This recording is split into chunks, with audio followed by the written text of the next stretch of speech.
Hello, I'm Steve Shaw, National Coordinator of Football Officials and Secretary of Rules Editor for the NCAA. And today we're continuing our series of training videos for the 2022 season, and we'll be focused on game action from week 3. Now, before we get into our plays, a couple things I want to talk about. First is focus and concentration. You know, we work so hard on our rules and the rule changes. We work on our mechanics and philosophies. But sometimes a great call boils down to focus and concentration. And so it's so important that we stay in every play in the game, great communications with our crewmates. And if you see a crewmate that's losing focus and concentration, pick them up, get them back in the game. That's so important.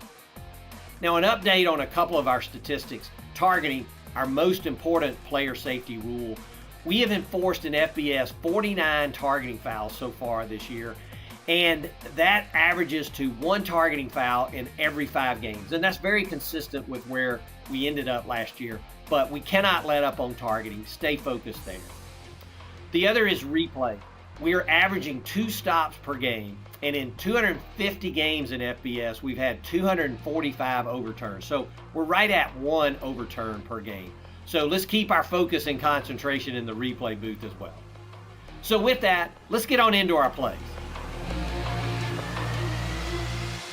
Our first play this week is a 2-play vignette on line of scrimmage issues. Now, we worked so hard on rules, mechanics, and philosophies, and our job can be very difficult. But some plays are just straightforward and really just require concentration, focus, and communications within the crew. Now, this first play, we're in a situation that's got 4th down, less than 5 yards to go for a first down. And the defense is in a safe mode. And they're lined up very clean across the front. No one is crowding the line. There's no early movement. Now, we get a call for number 15 being in the neutral zone at the snap, and this gives the offense a first down. Now, this is hard to explain, but concentration is totally required on every play. Our second play is from last week, and we see the defense, number 6 on the defensive line, is going to jump into the neutral zone, and he does not get back out before the ball is snapped, and we get no flag. Now, this follows our rule of 199, which states if the defense jumps in the neutral zone, we go on high alert, and 199 times out of 200, they will not get back on side. Regardless, both of these calls require focus and concentration on every play of the game. Line of scrimmage officials, also, let's communicate on these type plays, and with O-to-O, this communication has never been easier. Play 2, the offense throws a quick pass to the back, number 17, and he makes the catch and drives to get inside the pylon. Now, the ruling on the field is touchdown, but replay is going to come in and take a look at this. And as we go back and look, we see that number 17, he does get his feet inside the pylon, but a quick review on issues around the pylon. We know that if the runner gets the ball inside or over the pylon and it breaks the plane of the goal line, it's a touchdown. We also have goal line extended, but the runner only gets goal line extended if he touches the ground in the end zone or the pylon. And as we see here, the runner's left foot comes down out of bounds, so he doesn't touch the ground in the end zone or the pylon, so he's not afforded goal line extended. So therefore, the ball belongs to the offense where it crossed out of bounds right about the 1/2 yard line. Good job by replay to sort out all this information. Play 3, we see the quarterback is under heavy duress, and he throws the ball downfield incomplete near his receiver, number 4. Now, we get 2 flags on this play, one from our referee and one from our center judge, and the ruling on the field is personal foul, roughing the passer with targeting. Now, the targeting is going to be reviewed, but we know the roughing the passer foul is not reviewable, and no matter what happens with targeting, we're going to penalize for the roughing the passer. Now, as we look at the close-up replay, we see the quarterback is defenseless, and the defender, number 23, comes in lowering his head. He leads with the head and hits the quarterback with the crown of his helmet just below the head and neck area. Because this is forcible contact with the crown and there's an indicator of targeting, this is a quality targeting foul. Now, we get an announcement by our referee after the review. It would still be roughing the passer. The field of targeting is confirmed with the crown of the helmet. And note that the referee highlights that this is a crown of the helmet targeting foul. Good job. Play 4 is a 2-play vignette on progress points. Now, this first play, we get a run up the middle, and the progress is stopped around the 50. And the runner's driven back to about the 48, maybe the 47, and the ball pops out. And the ruling on the field is going to be a fumble with the defense recovering. But we see the headline judge, he's coming in at about the 50 where the drive back started. Now, he has a quick conversation with the line judge, but then the referee goes ahead and announces the ruling on the field of the fumble.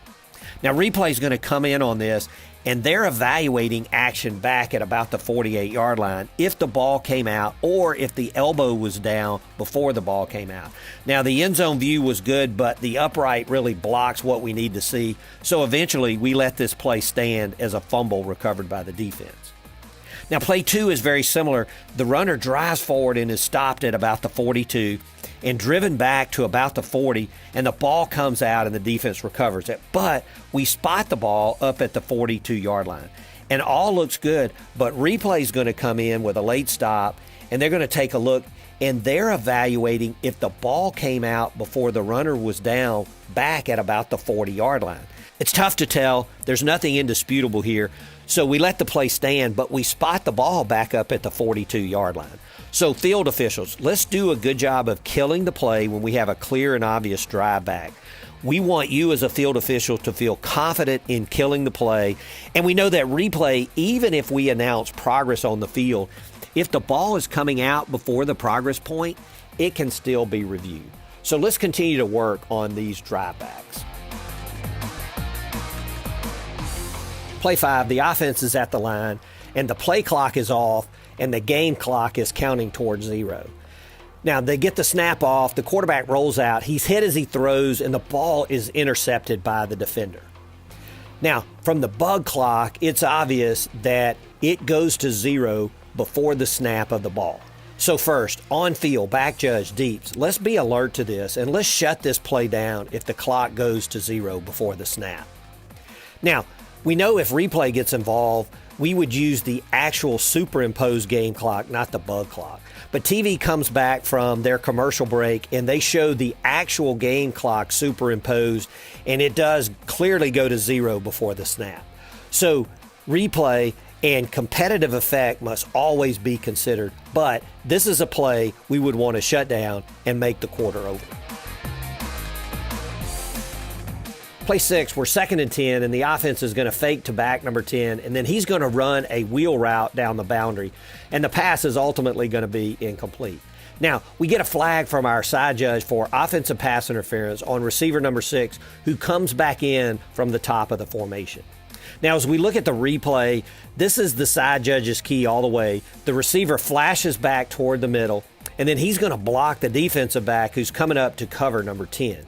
So this is an excellent call and a good job of staying with your key when that's needed and observing the action, getting the marker out, and still covering the catch, no catch. This is well done. Play 7, we have another spotting the ball play, and we see the offense is backed up to their own 2-yard line, and they run a play, and the back is down right near the goal line. We see the line judge pinching in from the top, and he's actually back in the end zone, but the head line judge is coming in actually in the field of play. Now, our ruling on the field is going to be we spot the ball in the field of play, but replay is going to come in, stop the game, and review this spot in relation to the goal line.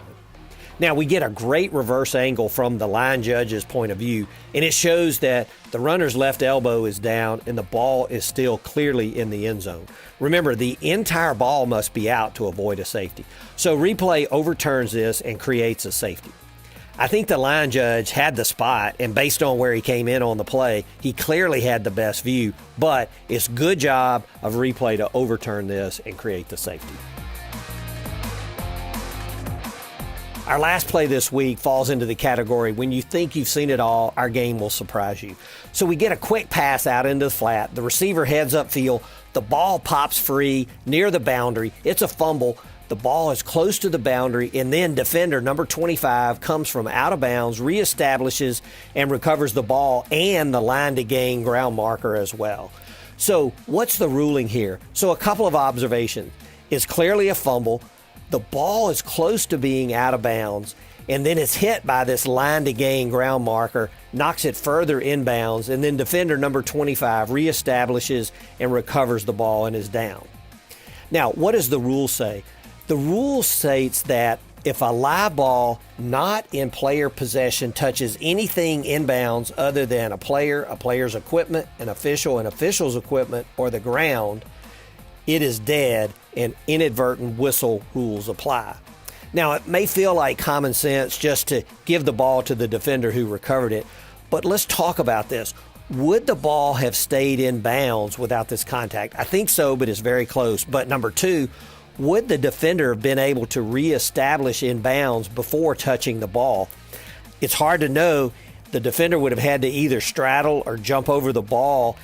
It's not clear if he would have done that. And the ball moving in bounds really gave him a great advantage to reestablish in bounds. So let's stick to the rule. The ball is dead. Inadvertent whistle rules apply. And the team last in possession may elect to put the ball in play where they lost possession, or they can choose to replay the down. A very unusual play. Well, that's it for our plays this week, and now it's time to get properly prepared for our game this week. We want to deliver quality fouls, excellent communications using our winning words, and above all this week, concentration and focus. Make yourself stay in the game for 60 minutes and pick a crewmate up if you see their concentration waning. And let's deliver our best performance so far this year. Best of luck to all this week, and stay safe and healthy.